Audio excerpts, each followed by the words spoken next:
Berjumpa lagi dalam permenungan kita, edisi Sabtu 9 April 2022, pekan kelima Prapaskah.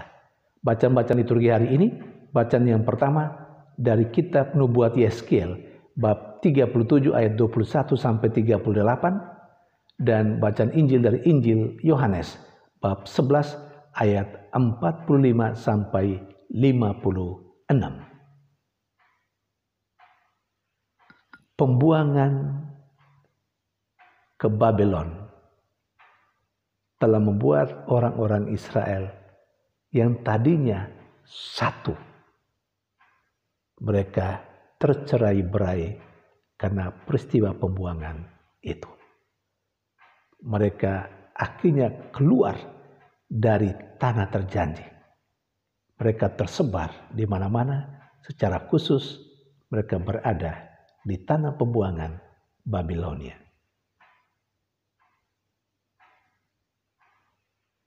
Secara biblis, pembuangan yang dialami oleh bangsa Israel dilihat sebagai akibat konsekuensi dari ketidaktaatan bangsa Israel kepada Yahweh Allah mereka. Dosalah yang membuat orang Israel tercerai-berai. Mereka berada di tanah asing. Yahweh Allah mereka tetap setia dalam kasih-Nya, termasuk kasih kepada bangsa Israel, umat kepilihannya, yang sudah Ia antar keluar dari perbudakan Mesir, berjalan bertahun-tahun di padang gurun sampai ke tanah terjanji. Allah mengantar mereka keluar dari sana melalui utusannya Musa. Dan dalam proses ketika sudah berada dalam tanah perjanjian atau tanah terjanji itu, sifat tegar tengkuk melawan Allah juga masih tetap dilakukan oleh orang-orang Israel. Dan karena itu, pada suatu kesempatan mereka juga akhirnya dibuang ke Babylon. Dosa dan kesalahan telah mencerai-beraikan bangsa Israel. Dosa dan kesalahan yang mereka lakukan telah membuat mereka keluar, dibuang dari tanah yang terjanji, yang dijanjikan Allah, dan mereka hidup di negeri asing.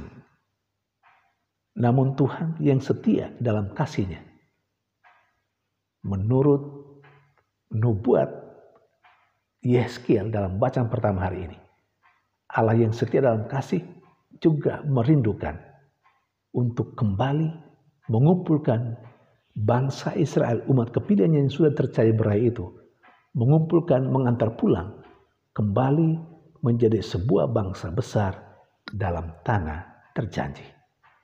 Dan memang itu akhirnya terjadi. Orang-orang Israel akhirnya kembali ke tanah terjanji. Mereka menjadi sebuah bangsa kecil tapi istimewa, luar biasa.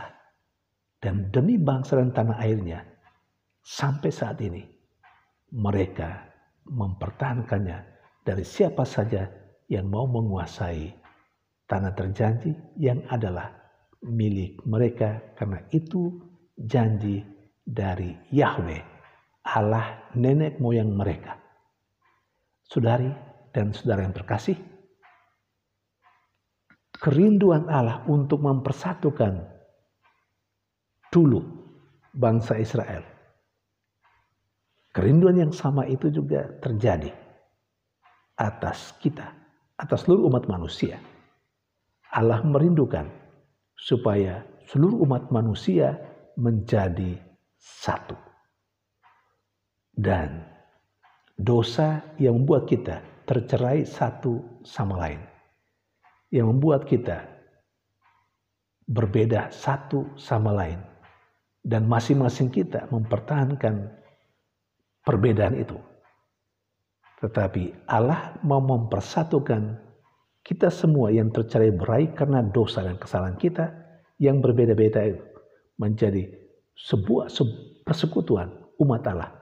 Dan Allah mempersatukan kita melalui sengsara, wafat, dan kebangkitan Kristus. Injil hari ini berbicara tentang kelompok orang Yahudi yang sangat ingin supaya Yesus ditangkap dan dibunuh.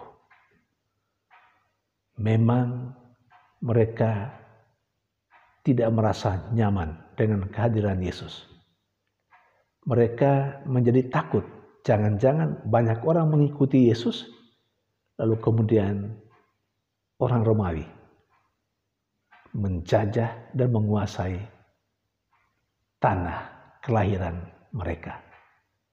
Tetapi seorang imam besar, Kayafas, bernubuat bahwa lebih baik satu orang mati, lebih baik Yesus mati daripada seluruh bangsa Israel mengalami kehancuran.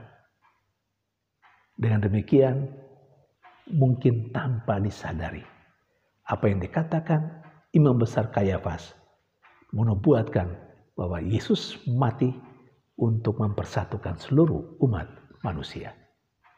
Yesus mengorbankan diri demi persekutuan, demi kesatuan seluruh umat manusia. Saudari dan saudara yang terkasih, saya kira pesannya jelas untuk kita. Demi sebuah kesatuan, demi sebuah persatuan, perlu ada pengorbanan. Bahkan perlu ada yang mati. Dalam sebuah rumah tangga misalnya, bisa terjadi yang namanya perceraian dalam tanda petik, atau orang tercerai-berai karena pikiran yang berbeda satu sama lain, karena kehendak yang berbeda satu sama lain. Juga dalam sebuah komunitas bisa saja terjadi orang terpecah belah karena dosa, dan dosa dalam bentuk egoisme. Maka supaya tercipta sebuah komunitas yang bersatu, perlu ada yang mati, tanda petik, supaya tercipta kebersamaan, persatuan dalam komunitas misalnya. Dalam sebuah kepanitiaan misalnya, bisa saja ada dalam sebuah kepanitiaan, tapi mau berjalan sendiri-sendiri dengan cara dan pengalamannya sendiri. Seharusnya tidak seperti itu, bukan? Maka kalau mau supaya dalam sebuah kepanitiaan ada persatuan, mereka harus menjadi satu, maka perlu pengorbanan, maka perlu ada yang mati. Mati dalam arti ada yang mesti mengorbankan perasaannya, pikirannya, demi terciptanya kebersamaan dalam sebuah kepanitiaan, sehingga tidak berjalan sendiri-sendiri. Ini cuma contoh, dan masih ada sekian banyak hal yang lain di mana dituntut pengorbanan, bahkan mesti ada yang mati. Tanda petik, sekali lagi tanda petik, mesti ada yang mati demi sebuah kebersamaan, demi sebuah kesatuan dan persatuan. Saudari dan saudara yang terkasih, semoga kedua bacaan liturgi hari ini menginspirasi kita bahwa kita tercerai-berai itu karena kita sendiri, karena dosa dan kesalahan kita yang terungkap dalam egoisme kita yang mau mempertahankan pandangan dan pikiran kita sendiri.